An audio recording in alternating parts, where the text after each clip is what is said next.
Doc, do you ever wake up and think to yourself, alam mo, di ko talaga kaya. I can't adult today. Yung parang, oo. grabe, adults na talaga tayo, no? Pero kailan yung glass-shattering moment sa buhay mo when you realize na, oh my gosh, adult na talaga ako? Well, ako siguro siguro yung parang kailangan mo mag-make ng important decisions sa buhay mo. And yun din na parang dealing with conflicts, whether it's between your friends and co-workers. Ikaw naman, Justin. Ako naman, anything to do with filing anything, di ba? Paperwork, di ba? And NSO ayaw ko certificates, din yan. Oo. driver's license application, whatever. Lahat ng mga paperwork, mahirap talaga. Alam mo yan? Parang nakaka-overwhelm talaga minsan. Yes. Basta halo-halo yung maramdaman mo, especially when you're faced with a situation na, alam mo yun, you have to make adult decisions na talaga. Di ba? Kaba, nervyos, iba't ibang feelings, no, Doc? Life can be quite unpredictable. And when your tummy is feeling unpredictable, take Diatabs. Tapos agad ang diarrhea. Kaya bilis-gaan agad ang pakiramdam mo. Thank you so much, Diatabs, for sponsoring this episode. Wouldn't it be awesome if we had a manual that would help us through life? Well, lucky for you, we have a podcast for it. Welcome and join us as we find out kung may prescription ba sa life? As we sit down with extraordinary people who have a little more experience, life lessons, and wisdom to share to inspire all of us to be just as awesome. Kwentuhan lang tayo from adulting, food, wellness, staying healthy, love life to loving life and everything else in between. We're your hosts. I'm Justin Quirino. And I'm Dr. Benedict Cua. Thanks for being here with us today. Samahan nyo kami as we talk about life to find the answer to the question kung may prescription nga ba sa life. Let's get started.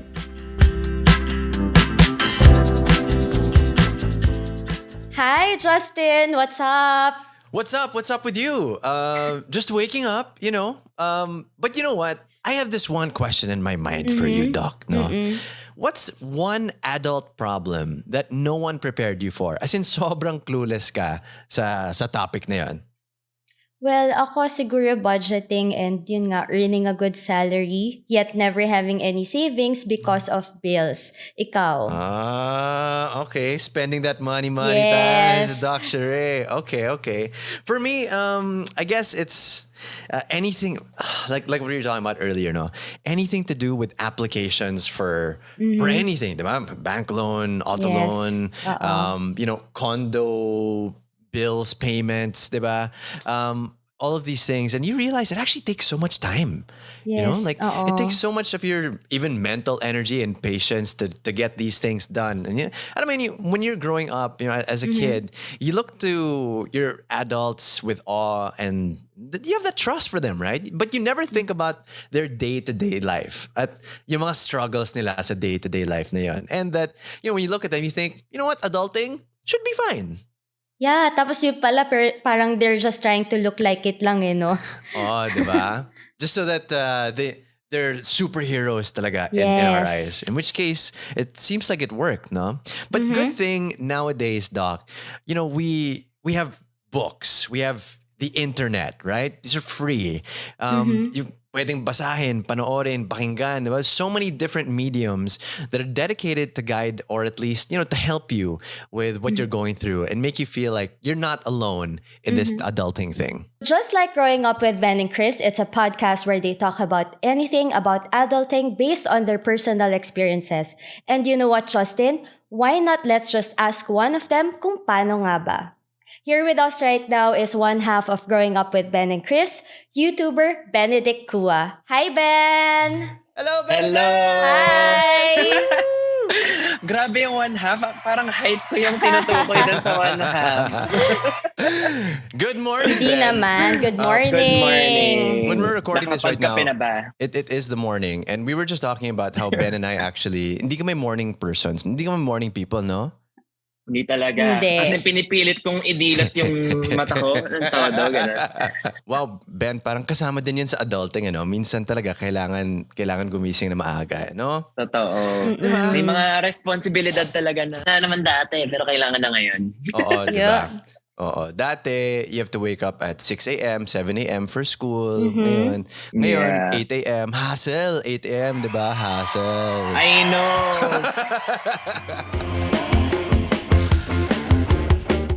from college days to waking up early in the morning nowadays, diba? What else is keeping you busy these days, Ben? Yeah, sa akin, mostly content creation and of course, dealing with my anxiety. Just kidding. bigla may ganun no? May konting shake, diba? May konting shake, ganun. But it's really about how to keep myself, productive all the time. When I say productive, hindi naman ibig sabihin like kailangan mo i-pressure sarili mo to create content, ganyan. Because that's counterproductive, like when you overpressure yourself. So I just make sure na I'm still happy with what I'm doing. Madalas pinapanood ko kung ano yung mga ginawa ko before just to know if I still get the same feeling. And then when you think about it, you think parang, bakit? What am I just older now? Is that why parang nawalan ako ng motivation? Alam mo yun, parang it's like because let's face it, when you're younger or even 2 or 3 years, parang may effect din yun no? If let's say 2 or 3 years down the line, I predict that I'll have a little less energy. Yeah. Gets mo? Or I'll feel a little less motivated. And so you start to think like, is that happening to me? I'm getting older, hence tinatamad din ako. Totoo yan, everyday talaga. You know, I started like losing count kung ano na yung age ko when I turned, nung nag-start na 25. Pero si Doc parang 18 years old. Thank Actually, you. yeah. Hindi ka nagkakamali, 18 talaga ako. 19 naman. 19 naman. Oh, sige, 19 this year. But you know, speaking of debuts and all these things and coming of age, diba? Let's talk about growing up. Growing up. Oo With nga. Ben and Chris. Yes. Paano ba to nagsimula? Yan. Ben. Let's not talk about growing up. Biglang gano'n. Okay. Ayaw na mag-grow up Ayaw yan. na pala. Si Chris is actually my manager. Sabi ko sa kanya, like, is there anything na I can still do aside from, vlogging? And I've been wanting to try podcast. And siya kasi, madalas siya nag-a-advise sa akin. Na minsan sabi ko, alam mo, pwede siya maging host eh. Parang kailangan ko ng someone na kabanter. And growing up, I kinda wish na parang meron akong kuya na mag-guide sa akin. And I thought maybe a lot of people nakaka-experience na wala silang kuya, ganun. Or hindi naman ako perfect, but like I feel like may mga experiences ako na would help the younger ones. Oh my God, younger ones. Na, diba? Gets mo yun. So that's how we brought growing up with Ben and Chris to life. Yan. Nung bata ka ba, are you like most of the kids na nag-wish na sana tumanda ka na lumaki ka na? Ganun ka ba? You know what, Doc? Sobrang yes. Excited ako tumanda. As in, to a point na like we didn't grow up like mayaman. So kailangan grind, ganon. And hindi kami spoiled. So nakikita ko talaga saan nanggagaling yung pera namin. And like imagine, I was 5 years old. I keep telling this to people. Ayaw nila maniwala. Nagbebenta kami ng tsinelas sa daan. I was 5. Wow. Nagbebenta rin kami. Nagsari-sari store din kami. Nagbabalot ng yellow every night. Ganun. Galing. So, parang growing up, I had this mindset na I don't wanna be poor again. Parang ganun. Wala siyang discrimination or something. Just parang personal ko siya. Goal na ayoko na mag-elective kasi ang hirap. Ayoko maranasan ng anak ko yun. So parang gusto ko tumanda agad so I could make something for myself and help my family. I even nag-overload ako sa college just so I could graduate early. Ganyan. Oh. And nakakainis. After pala maging adult, ang dami ng kailangan bayarang bills. Parang gusto mo na lang bumalik sa pagkabata ba? Oo eh. Always ko sinasabi sa mga tao na kapag may mga namimita ko na nasa college, i-enjoy nyo muna yan. You maximize tama. kung ano yung, like yung binayad mo kasi sa school, hindi lang naman siya like yung ACADS lang eh. Lahat yan eh. Lahat sa school, i-maximize mo. So yun yung sinasabi ko sa kanila lagi. And my parents, they were always super supportive. Although hindi kami spoiled, thankfully, hindi naman ako nagkaroon ng ganong mindset na, yung iba may magandang phone, tas kami wala namang ganon. So, I thank them for that. Kamusta ba yung life niyo growing up? Benedict. Well, sure eh. Ikaw, Justin, kamusta? No, actually, Ako na lang ulit. I was gonna say it's funny na nag-overload ka sa sa school. Nung Kasi ako naman, college. nag-underload ako. Sana all. Well, a few reasons, no. But definitely, for me, I sort of the same thing, definitely grew up relatively comfortable, no. But I mean, when you want to study in these top tier schools and everything, mahal din yung mga yun, diba? So it wasn't very easy to get tuition. And I remember in some maybe around second year, third year, because actually I was in school for 8 years. Anyway, Really? so yeah, double major kasi ako. Parang galing. Yeah, so I took psych and business management, and back in like second or third year college, one of my best friends, Danny, who's my co-host in my podcast now, challenged niya ako. Sabi niya, I challenge you to pay for your own tuition. Sabi ko, what? And then I was like, okay, sige, game, bet, ba? And so sabi ko, you know what? If it's tuition in LaSalle, back then, if you were to underload, that would be something like 20 or 22,000, something like that per time. And so if you think about it, can I make 22,000 pesos in 3 months? Kaya naman eh. Kaya. Yes. So yeah. So I found different ways, little hosting gigs, little voiceovers, ganito ganyan. And nagawa ko naman. But yun nga lang, tumagal talaga yung stay ko sa college. Yeah. Kasi underload ako palagi, diba?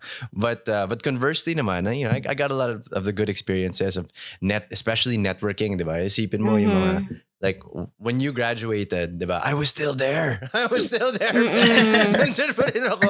I was still, with the youngins, diba? Madami ka nang naabutan, so Justin.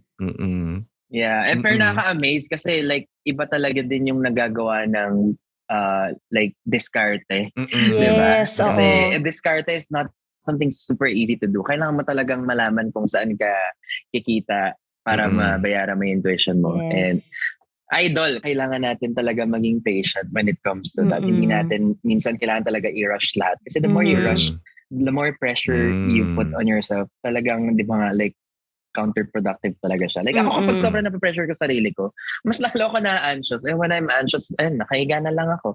Imbes na naging motivated. Parang diba? wala ka Sometimes nang it's nagawa. yan. Oo. Totoo. Mas lalo kang walang nagagawa. Parang Totoo little yan. steps, Doc, no? Yes, Kailangan talaga. Oo. Baby steps Ben, tayo I have palagi. a question, no? Ano yung mga tingin mong traits na you have na feeling mo somehow nakakatulong sa'yo as an adult? Sa akin, I would say proactive ako. So, minsan kahit tinatamad ako, like I put effort na mag-volunteer, ganyan. For example, nung nag-overload ako, parang yung last sem ko, naging 2 subjects na lang. So, parang 2 days a week na lang ako pumapasok. So, wala ring internship sa course natin, di ba, Justin? Practicum lang, walang internship, walang OJT. So, nag-voluntary, OJT sa isang company. Doon ko rin natutunan na sometimes kailangan mong i-throw yung sarili mo into the fire just to know if you can survive. Di ba? Or at least that's me. Mas ganun ako. That's how I pressure myself in a way na hindi ko kayang gawin. Challenge, hindi pressure. So, gano'n ko challenge yung sarili ko na hindi ko alam yan eh. Paano ko gagawin yan? Sige, gawin ko na lang. Parang gano'n. So, after ko dun sa corporate job ko before, parang adulting talaga siya. Like you know that feeling when you constantly question yourself na ito ba talaga yung gusto kong gawin? Ganun.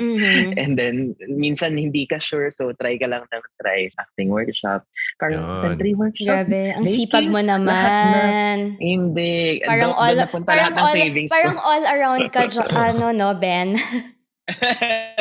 All around gastos ng Bibo. savings. All around gastos. Triple threat, diba? Acting, singing, pero, diba? Dancing. Perseverance go a long way. Go. Basta isa doon. Goes. A long way. Basta isa doon.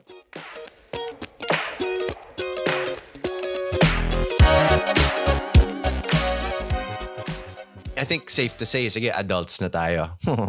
Was there a specific moment in your life when you realized na parang, oh my gosh, wow, adult nga pala ako? Nung nag-start ako to live independently, before I got my place dito sa QC, nag-rent ako dun sa malapit sa corporate job ko before. As in, syempre normal sinasabi natin, oh my God, we have to pay bills, ganyan. But, like, yung pagluto pa lang sa sarili mo, it takes a lot of effort. Yeah. Totoo. My God, parang pag pinakinggan ko, parang ang tamad ko, no? Pero kasi, like, pag magluluto ka magpe-prepare ka ng breakfast, lunch, dinner, it takes a lot of time. Yeah. Na Yes. somehow, I wish, parang ang dami ko na nagawa doon kundi ako nagluto at Yes. nagugas ng pinggan Yes. at naglinis, gano'n. Pero doon ko rin na-realize na grabe yung nanay ko, no? Talagang ginagawa niya yan every day. So parang it's not an easy job. Easy. So parang sabi ko, papunta na ako doon. Sorry. Sabi ko, papunta na ako doon. So nag-adult na talaga ako. And it's not just about making sure kung kung happy ka sa ginagawa mo sa present or if it's gonna be able to sustain your life. But it's also about the uncertainty of the future then parang lahat ng ginagawa mo you just make sure na in the future you're secure lahat yun ang dami, diba? Parang nasa-stress na rin tuloy ako ngayon naisip ko na pa-adult na tayo ngayon. Diba? Pero take heart, Ben, okay? Yes. Kasi si Taylor Swift, ito yung sinasabi niya tungkol dyan. Okay? Ay, si kumare. Sabi ni Ate Tay-Tay, no? Scary news is you're on your own now. Cool news is you're on your own now. Totoo. Diba? So, definitely, adulting can be very scary, no? Pero maraming benefits din, diba? Speaking of those benefits, so number one, actually, na-mention mo din, yung gratitude mo for your mom. Parang, galing pala ng mom ko, no? She's cooking all the time and all of these things, diba? What are some other joys, Ben, that come with adulting? Marami. Ngayon, mas focus na ako kung saan ako passionate, I would say. Ooh, big word, passionate.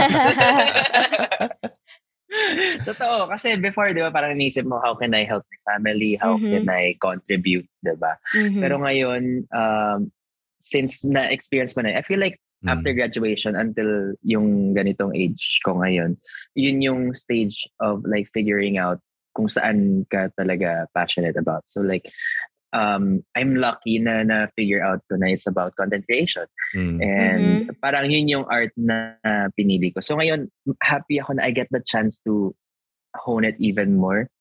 So minsan gusto ko pa rin mag-workshop, ganyan. And I get to meet new people. Walang constraint, walang curfew. Yun.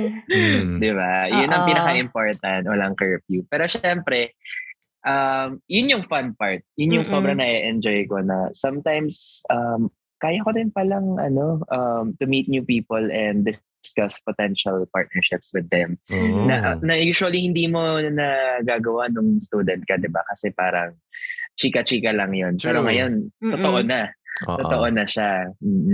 May mga na-meet ba kayong gano'n na minsan, di ba, mag-propose na lang na, why don't we do this? Di ba? Tapos ikaw, gawin natin yan. Parang masaya yan. Kakamit nyo lang. Pwede, di ba?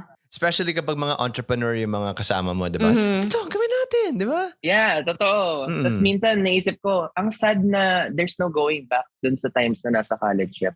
Pero yun nga, sabi mo kanina, sabi ni Maring Taytay. Ni Mare. Masaya din. Oo, masaya din na there's no going back talaga. Kasi ang hirap nung naramdaman ko before. Sobrang lost na lost ako. Parang diba? Ayaw mo na balikan yung mga pinagdaanan mo. But at the same time, thankful ka, di ba? Na parang nagsisipag ako for what? Parang nandun ka sa dark cloud na yun. Pero ngayon, medyo clear na sa'yo na in order to achieve this is what I should do. Parang there's a clearer path for you. There's a clearer direction, di ba? Diba? So may clarity talaga. Yes. May clarity.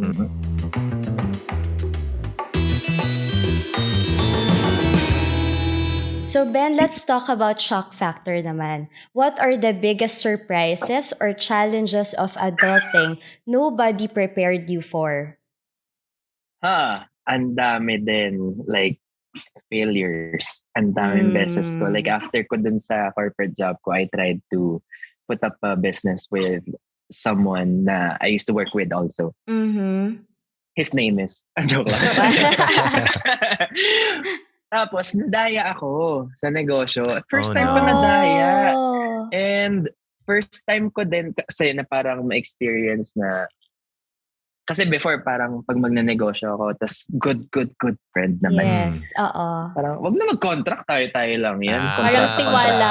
Parang nagtiwala ka. Ala. Nagtiwala ako. Oo. And this Kasi was my boss kaibigan. before.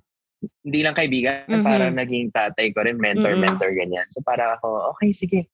Tapos ang nangyari doon, nadaya ako and di ko na siya mahagilap. So what happened?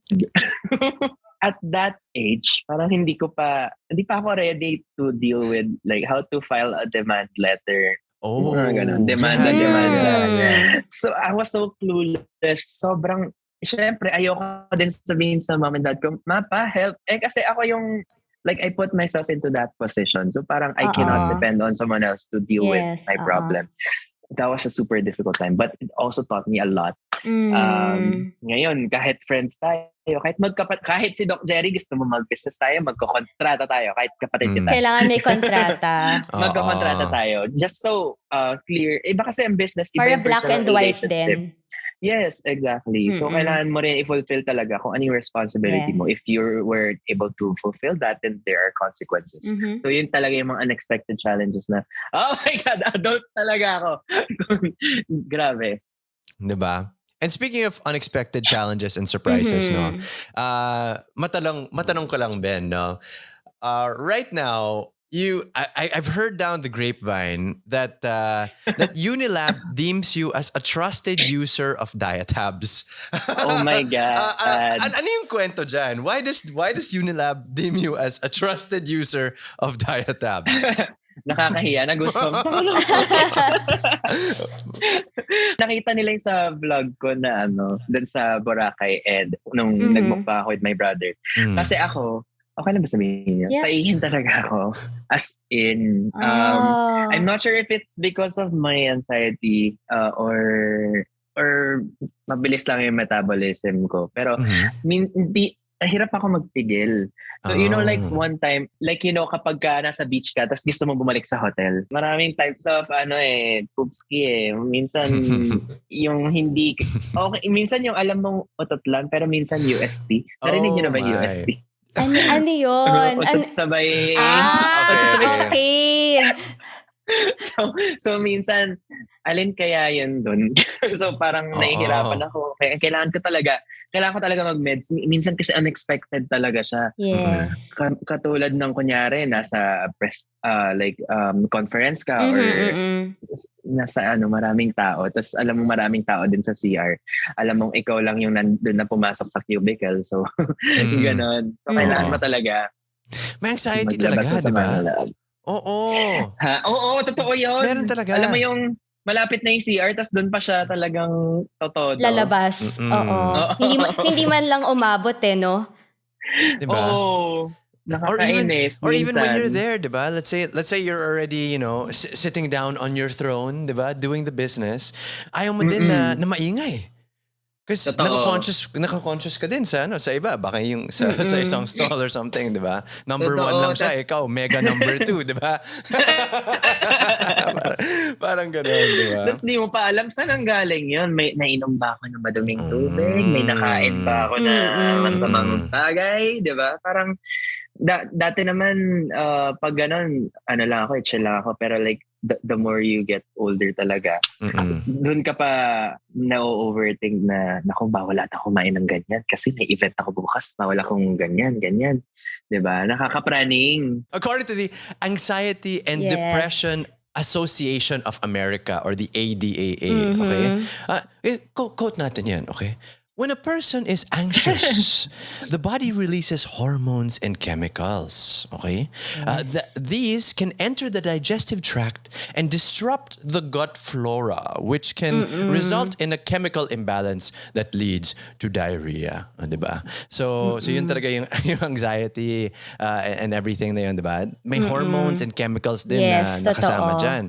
So lucky for us, we have a doctor here with us. So, Doc Sheree, ano ba yung mga, like, how do we avoid that? ano yung mga no-fail, sabihin natin, diarrhea, discarte. Diarrhea, Oo. discarte. So, syempre, di ba, ayun, you have to drink talaga from clean water sources tulad ng mga bottled mineral water, filtered na tubig. You also have to avoid any food that are not prepared hygienically. Like, so avoid drinking with water with ice, lalo na kapag hindi ka sigurado kung saan ito galing. And siguro yun, eat only those fruits or vegetables na cooked or alam mo yun, pwedeng napipil. Oo. Yes. Yun. And syempre, be sure that all foods that you eat are thoroughly cooked talaga. And yun, mga prepackaged food, parang dapat usually safe to consume. And syempre, better to check din yung expiration date. And siguro, yun din, never eat raw or undercooked meat or seafood. Kasi yun yung mas mabilis ma-upset yung stomach natin, di ba? Lalo na yung mga sensitive dyan. You know what? Speaking of that. Si Ben. Yes. Aray. Okay lang yan, Ben. Like, okay lang yan, Ben. Ilabas mo na, Ben. Joke lang. Okay.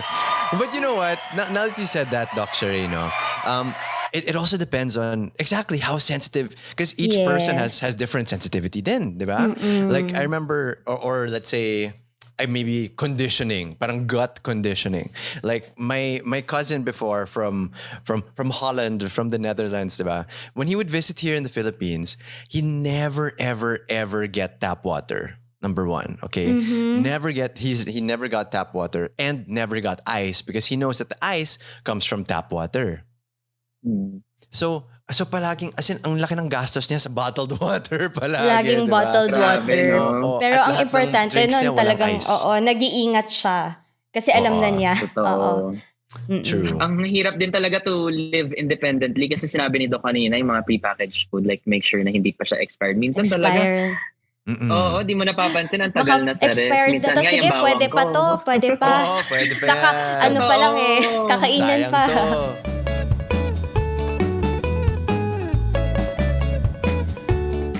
Pero alam mo, Doc, natawa ko kasi sinabi sa akin nung kapatid ko. Ginoke ko sa kanya. Sabi ko sa kanya yung bawal sumuko moment ko talaga nung sakit na sakit yung tiyan ko. Naging bawal sumuko. Sabi niya, bawal sumuko. Bawal. Ganyan. Oo. Galing na na. Binigyan niya akong diatabs that time Bawal sumuko. So gagawan ko siya ng hashtag na bawal sumuko with diatabs. Yes. Diatabs. Thank you very much for saving the day. Yes, thank you. so much. Thank you. Literal na lifesaver talaga. Oo. Okay. Sobrang hassle kasi ng diarrhea minsan na hindi mo talaga alam gagawin mo, di ba, Doc? Kaya dapat lagi kang handa. Magbaon ka lagi.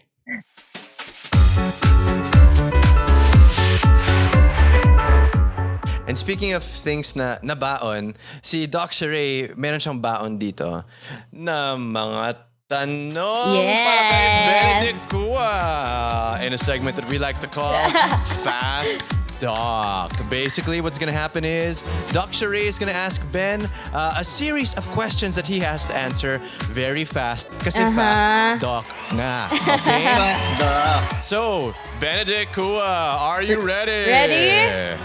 I am ready! Okay, let's do this. Describe your adulting journey in a hashtag. Tiring. Movie with the biggest influence to your adult life. One more chance. One more chance. Complete the sentence. Adulting is confusing. Worst place abutan ng sakit ng tiyan. Worst place abutan ng sakit ng tiyan. Sa beach. Ayun. Ayoko talaga sa beach. Tissue, bidet, or tabo? Tissue, bidet, or tabo? Bidet! Para tanggal lahat! Yes. Planned Bidet or all day. yes, planned or Bidet all day. spontaneous?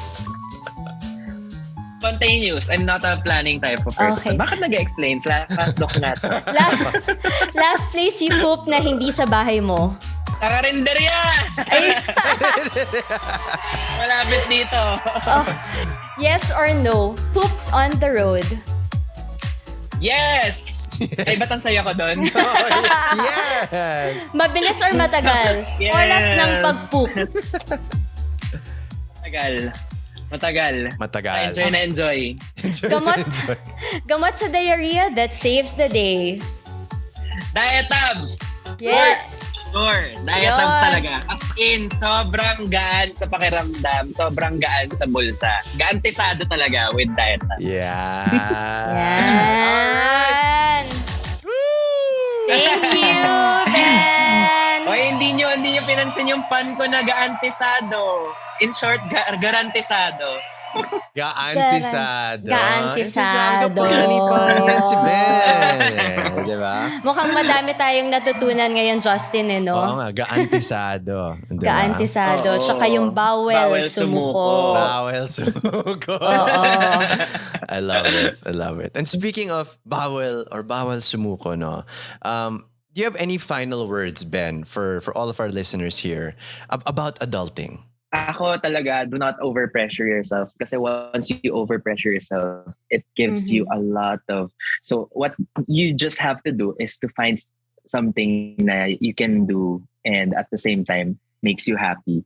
Ang daling sabihin, di ba? Pero ang hirap nun. Kasi ako, hindi ko alam talaga anong gagawin ko to find the thing that would make me happy. So, take your time, it will come. But at the same time, wag yung hindi kikilos. Be proactive and be a little more aggressive in chasing passion. But at the same time, take care of your mental health.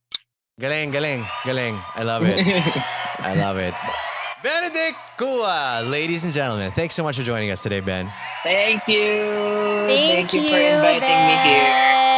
Ben. Hi, Diet-tabs. Baka naman. May pasimpleng bulong.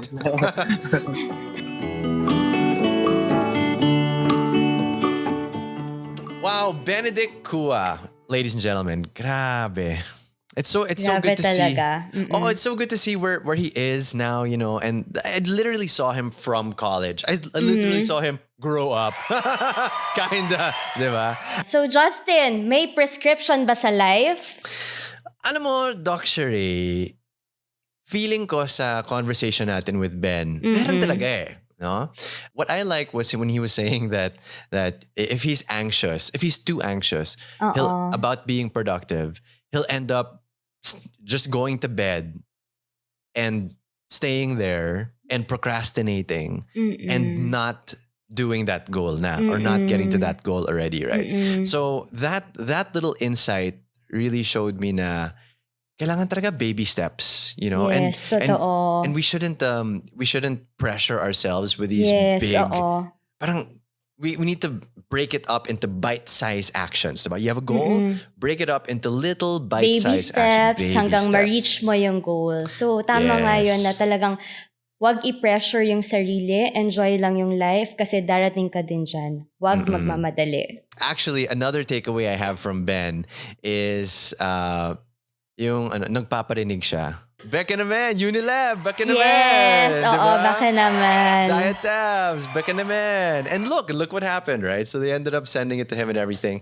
And speaking of diet-tabs, don't let diarrhea get in the way of you experiencing life's joy or miss out on the fun. Avoid those inconvenient trips to the toilet with diet-tabs para bilis gaan agad ang pakiramdam at magaan pa sa bulsa for only 7 pesos and 50 centavos per capsule. Available yan hindi lang sa ating mga suking drugstores but also through the Unilab Lazada flagship store and Shopee flagship store. Kaya add to cart na and grab your medicine needs on Shopee or Lazada. Also, if you want to receive trusted information and tips about health and nutrition and get exclusive discounts and promos on selected Unilab products, well, you can sign up now and be a member of Unilab Health Plus. So just visit www.unilab.com.ph or head on over to our My Prescription Ba Sa Life Facebook and Instagram page to get the Health Plus link and register for free. Thank you so much for listening. Hope you guys enjoyed, and we hope you join us the next time. Doc Sheree, it's been an awesome one. Thank you so much for today. Thank you. Until our next episode of My Prescription Ba Sa Life. Bye-bye. Bye.